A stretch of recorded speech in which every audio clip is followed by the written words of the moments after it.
I am Ada Marie Williams Mabie. My father, Peter Joan Williams, was born in Goshen, Utah, September the 25th, 1873, the sixth of 10 children of George and Emma Jane Stevenson Williams. When he was 12 years old in 1885, the family moved to Hatch to join their dear friends, the William Higginson family. George Williams filed on 160 acres where the old Hatch School now stands. They lived with the Higginson family until their log cabin was built. Peter tells of a boyhood filled with fun and adventure, of hunting sage hen and deer, of fishing and trapping, of seeing the immigrants come along the old Oregon Trail and watching bands of roving Indians. He also talks of hard times and hard work, of deprivation, of being hungry, of working hard for the neighbors, of acting as camp mover for sheep outfits, and finally as foreman of the Chris Nelson Ranch. When he was 23 years old, he was called to serve a mission for the Church of Jesus Christ of Latter-day Saints. And so in December of 1896, he bade his sweetheart goodbye, Elosia Call, and boarded the train for Kansas, then on to Omaha, where he eventually served as president of the Nebraska Conference. About 2 months before his mission was completed, he received a special call to return home to assume the responsibility as Bishop of Hatch Ward, the newly organized ward. And so it was that on November the 20th, 1898, he was set apart as Bishop of Hatch Ward. At that time, President Palm told him that he should have a wife. It didn't take much urging. Elosia had waited for him while he was on his mission, and so 5 days later, they were married in the Logan Temple. He served as Bishop of Hatch Ward for 3 years. The second bishop of the Hatch Ward was Nelson J. Hogan. He was sustained as bishop on July 27, 1902. His counselors were Thomas Hatch and William Y. Higginson. I am the granddaughter of Nelson Jentz Hogan, known as Nels J. He was born in Bountiful, Utah in 1860. He married Mary Josephine Bergeson in the Logan LDS Temple. You've heard a number of times about Christian Nelson. Christian Nelson was Grandpa Hogan's uncle, and he was probably the one who influenced Grandpa and Grandma to come to Chesterfield. So in 1888, Grandpa and Grandma Hogan and their daughter, Aunt Olive, who many of you know, came to Chesterfield and homesteaded on 160 acres of sagebrush land. While they lived in Chesterfield, of course, they were members of the Chesterfield Ward until 1900, when they moved to Hatch. While in Chesterfield, 6 children were born, and another 4 were added when they moved to Hatch, totaling 11 children, 9 boys and 2 girls. 4 of the sons served as missionaries, 3 of them as bishops, 2 of them in the Hatch Ward. Grandpa Hogan was Bishop of Hatch Ward for almost 15 years. He was chosen as the first president of the newly formed Idaho Stake, which position he held for 9 years. His counselors were Kepler Sessions and Robert L. Redford. This area was in Bannock County when Grandpa served as county commissioner from 1917 and 1918, as state representative from 1923 and 1924, and again as county commissioner from 1935 to 1938. He passed away while he was holding this position. They were living at Bancroft at this time. Grandpa Hogan was a noble man. He possessed a magnetic personality. He radiated warmth and loving kindness to all. In humility, he walked with God. It is a great privilege to be his granddaughter. February 25th, 1917, Bishop Thomas A. Hatch was sustained as the third bishop of Hatch Ward. His counselors were William Y. Higgison and Fred Johnson. Bishop Thomas Hatch served as bishop until 1921, when he was replaced by Joseph C. Hogan. Bishop Hogan's counselors were J. Leonard Hatch and William L. Higgison. Bishop Hogan served in the bishop's office until his death in 1923. I am the daughter of Joseph Cleveland Hogan. Daddy was born the 11th of September, 1892, at Chesterfield, Idaho, the son of Nelson Jentz and Mary Josephine Bergeson Hogan. When he was 8 years old, the family moved to Hatch. Daddy and his older brother Ernest received their endowments the same day, 10th of January, 1913, and served the Lord as missionaries in the northwestern states for 2 years, 1913 to 1915. He married Henrietta, known as Nettie Ruger, the 10th of June, 1915, in the Salt Lake Temple. They had 4 children: Marjorie Catherine, Anna Henrietta, Joseph Glenn, and me, Mary Elaine. Daddy was sustained as Bishop of the Hatch Ward the 4th of December, 1921, at 29 years of age, which at that time was considered very young to be a bishop. His counselors were J. Leonard Hatch and William L. Higginson. Real tragedy struck when Daddy's neck was broken while swimming at Lava Hot Springs at a mother's and daughter's outing. A few hours later, he passed away in the hospital at Soda Springs. Everyone loved Daddy. He was so friendly, quick to praise, loving, and concerned with all. Many people have told me that his death caused a shroud of sadness and gloom over the entire area, and their voices still reflect this feeling. Following the death of Joseph Hogan, William L. Higgison was called as bishop. J. Leonard Hatch and Lee M. Hatch served as counselors. The 6th bishop of Hatch Ward was J. Leonard Hatch, and I'm Connie Hatch's granddaughter. I'm very pleased to be able to have Grandpa here with me today and to introduce him. Grandpa was 95 years old the 1st of May, and he's been the patriarch of our family, and we just love having Grandpa around. His sense of humor is just something that makes everyone happy to be around him. Grandpa, how long were you bishop of Hatch Ward? 16 years. That's quite a while. Not so long. Grandpa, I want you to tell us something about your term as bishop in the Hatch Ward. All right. Well, I'd be glad to. I understand that you used to keep an empty chair by you on the stand. Well, I used to tell them if they whispered and made noise, they'd come sit up on the front with me. Did you ever have to use it? Never did. They threatened it was enough. Good. Tell me about the wasp. Oh, in that old frame house in August, the wasps would come in there to the top, and they'd get thick. Dozens of them would come in on Sunday, and they'd fly around some of their heads, and there's Orr Johnson.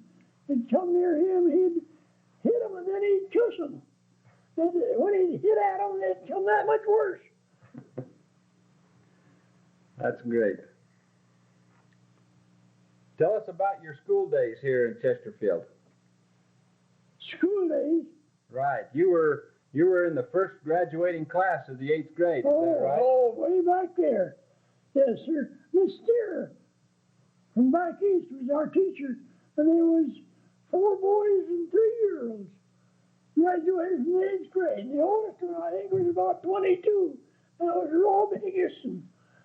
I was between 16 and 17 when I graduated from the 8th grade. What did you do for graduation? Oh, we hitched up a team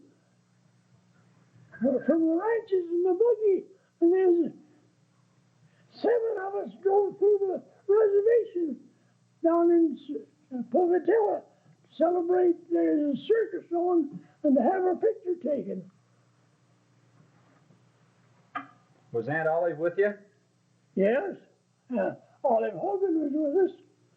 What did she do on the way over? Huh.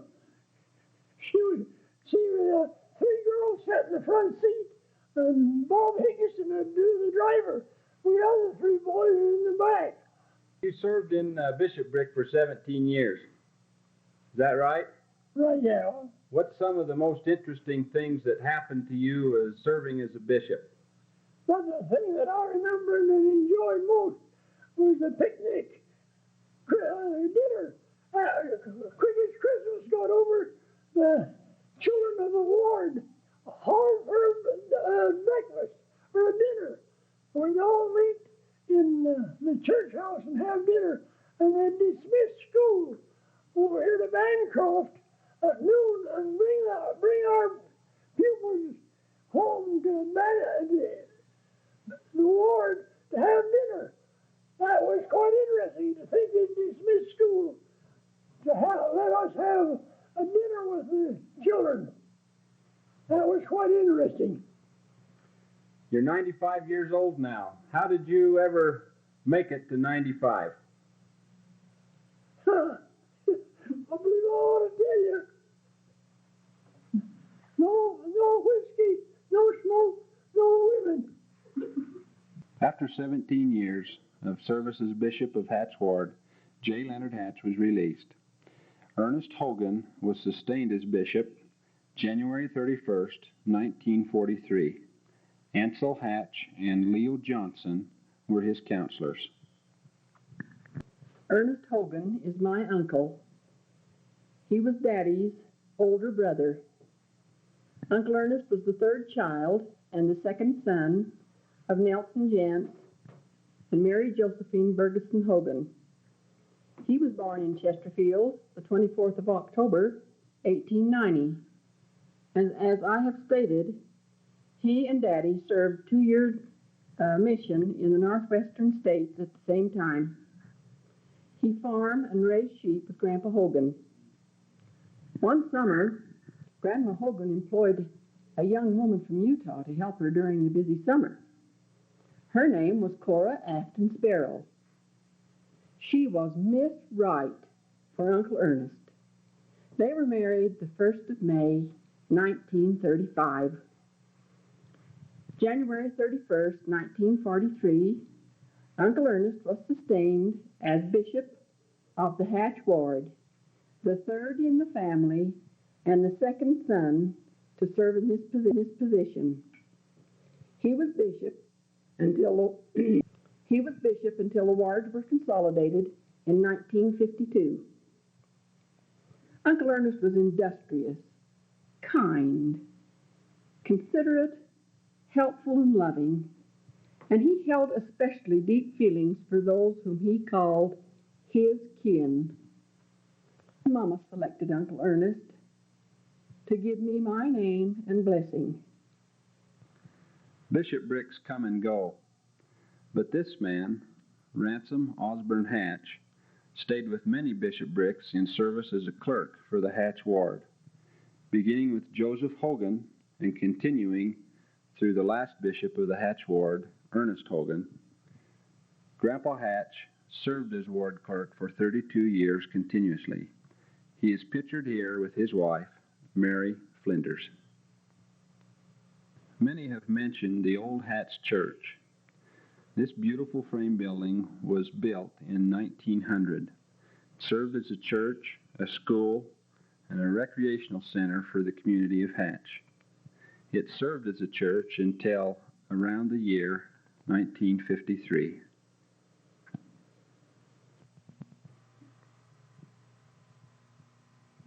Sunday afternoon, July 29, 1960, lightning struck the Hatch Church and it burnt to the ground. This ended the history of the Lord's Church in the Hatch area. The change in agriculture in the early 1950s demanded larger acreages, so many families sold their farms and moved away, until in that year of 1952, Chesterfield Ward only had 122 members. Kelly Topance had 190, Hatch Ward 36. It seemed the thing to do to consolidate these three wards into one ward. This ward was organized September 7th, 1952, under the direction of President Herbert K. Whitworth. President Whitworth is pictured here with his counselors. On the left, President Wilder Hatch. On the right, President Roland Allen.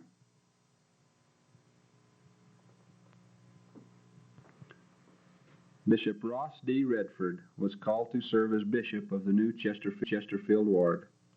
His first counselor was Leroy Hogan, Kenneth Crump, second counselor, and Francis M. Whitworth, clerk. Russell A. Hebden was the assistant ward clerk, with G. Otto Millward, financial clerk.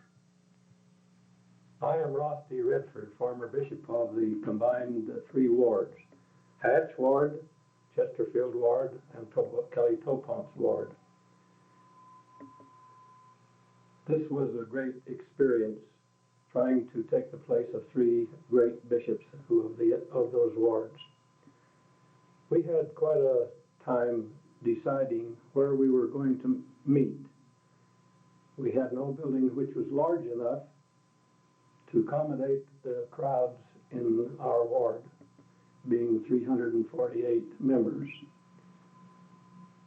So we met at sacrament meeting in the old Chesterfield chapel, Sunday school in the Kelly Topance chapel, and in the Hatch chapel we met as a MIA group and held bishopric meetings in the Hatch ward in addition.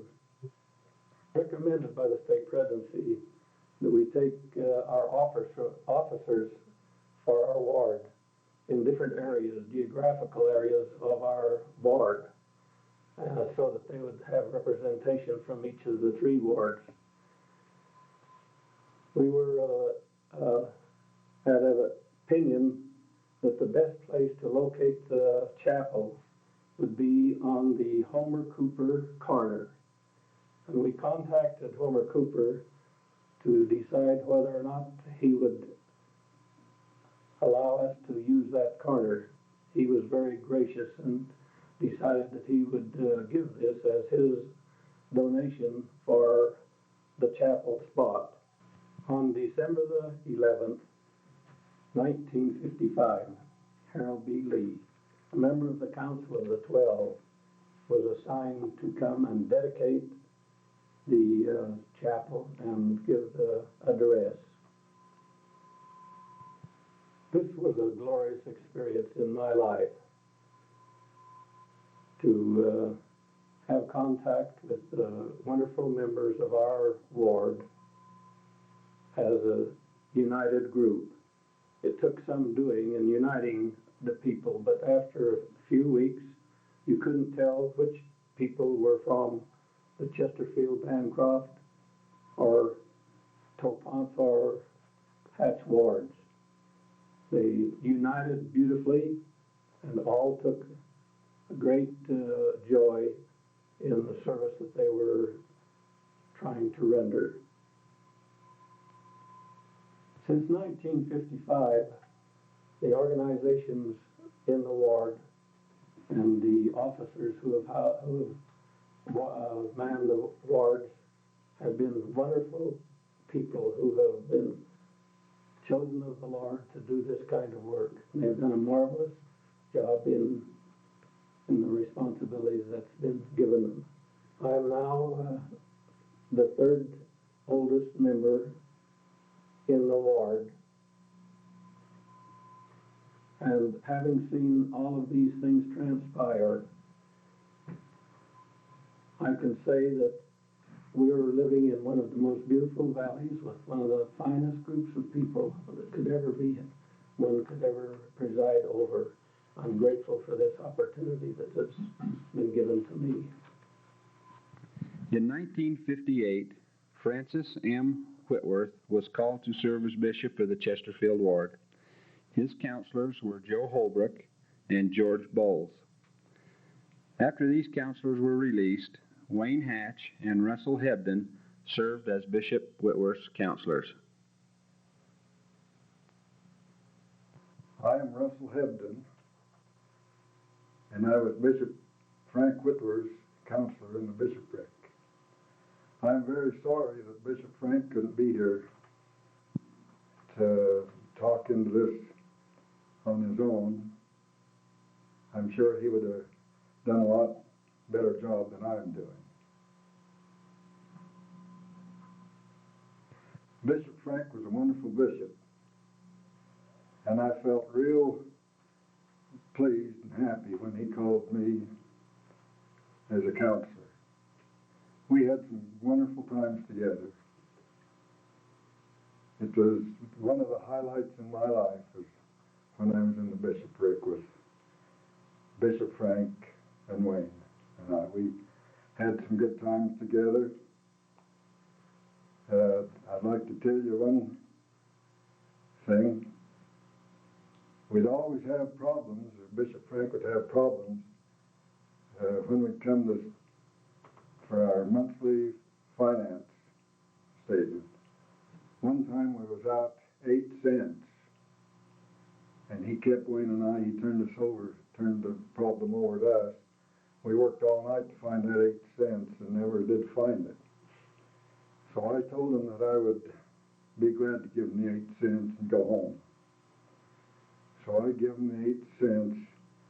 That just created more problems because then we was out 16 cents.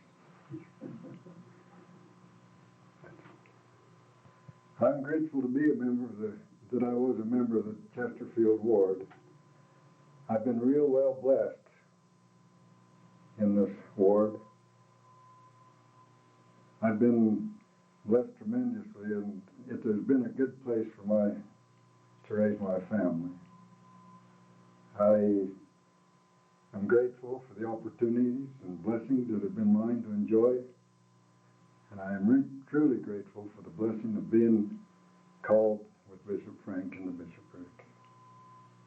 This has been a great experience. Chesterfield has been a place of growth for me, and I'm proud that I was a member of it. I love the people, and it will always be home to me. In 1964, Bishop Frank was released, and Kenneth Elmer Crump was called to preside. His counselors were Floyd J. Banks, first, and Roy F. Hatch, the second. I am Floyd J. Banks. I was the first counselor to Bishop Kenneth Elmer Crump, who was made bishop the 13th of September, 1964, of the Chesterfield ward. He went to every temple marriage while he was bishop and always took his counselors with him. He was a man that was very concerned about the welfare of the members of his ward. Many times he would leave his family to take care of the members of the ward. He taught school at Norcham as a Future Farmers of America instructor. This job made it so he spent many long hours at night doing his farm work. While bishop, he had many dinners and fellowshipping activities. He was a man very devoted to his office as bishop.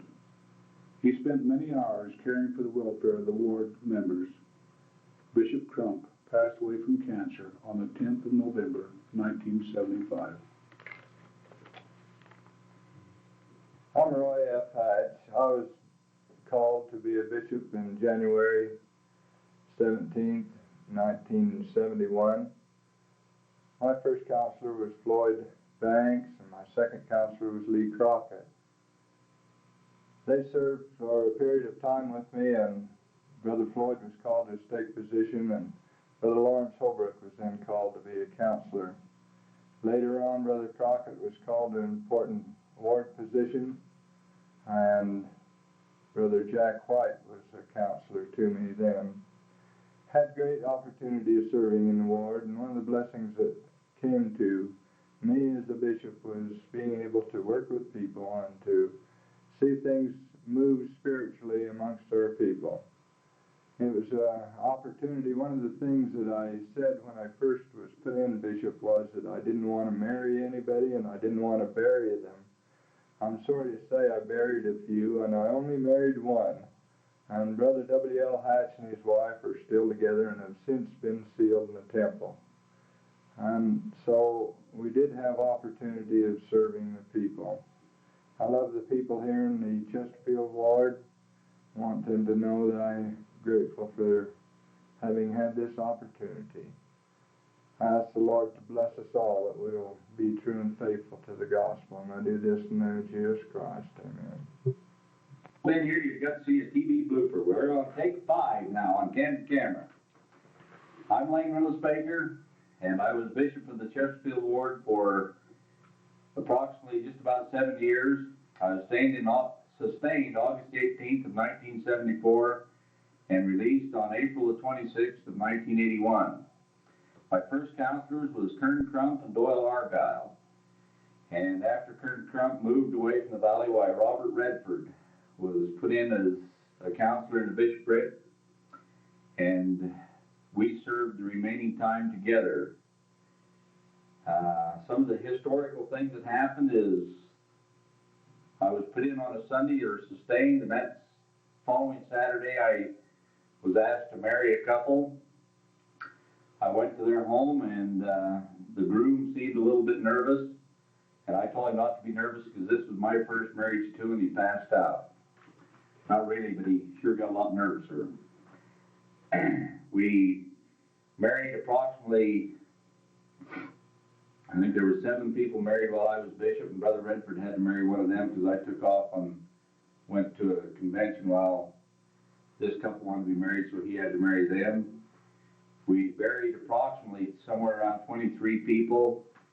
The joke was that everybody wanted to be buried, so they just died so that we could get to do it.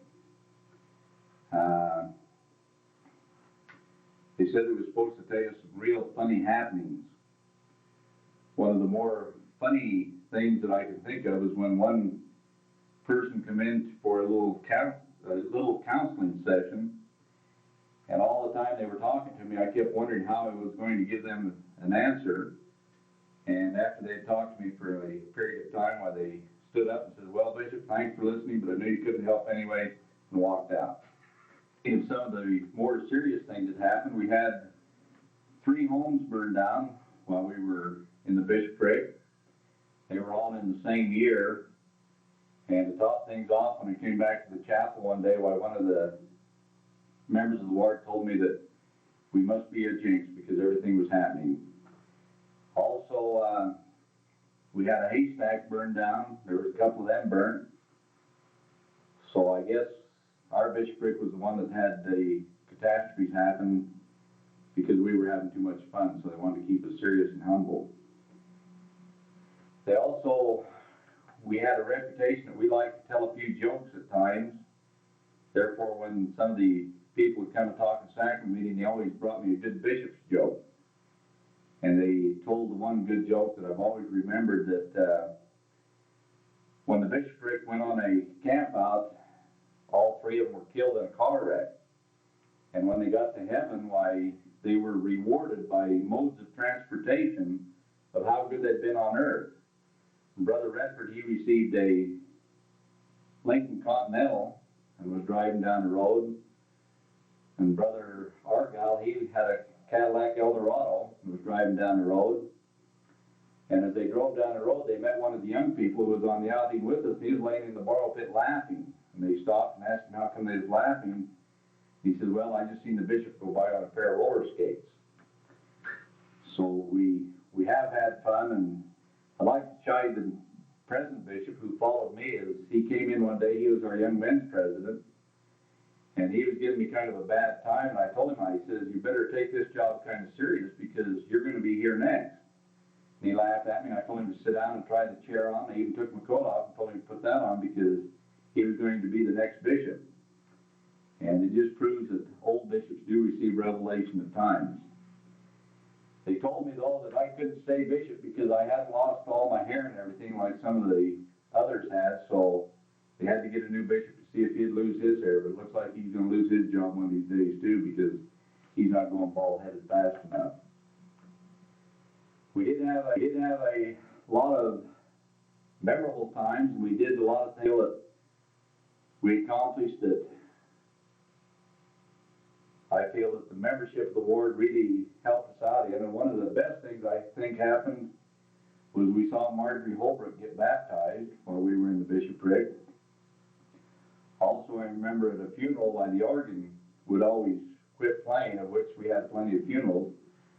And so we went to the brethren one day in priesthood meeting, and we asked them if they would support us in getting a new organ.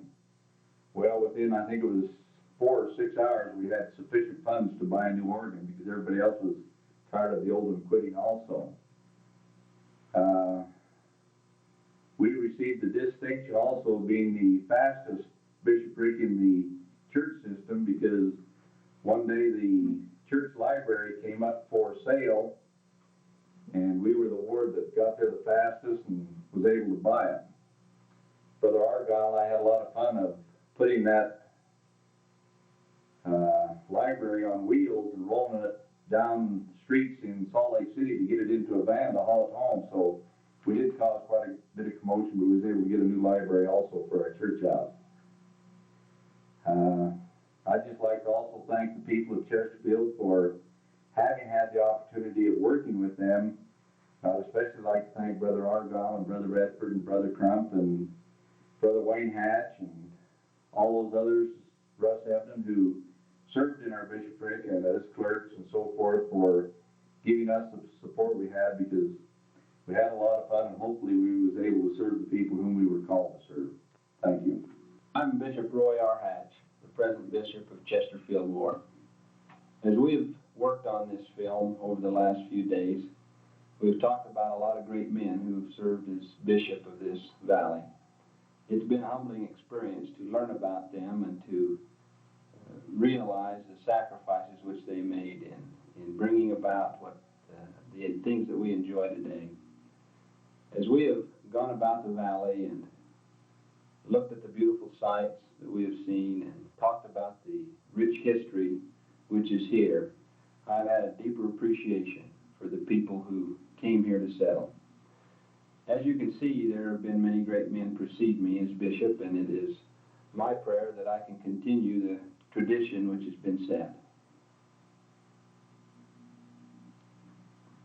I have served now for 3 years, and I suppose the highlight of my service here as the bishop is the events that will transpire this coming week. To prepare to celebrate the 100th anniversary of the Chesterfield Ward has been a great undertaking, and I'm sure that all of you will realize that one man could not do it alone. I'd like to pay a special thanks to Sister Marjorie Holbrook.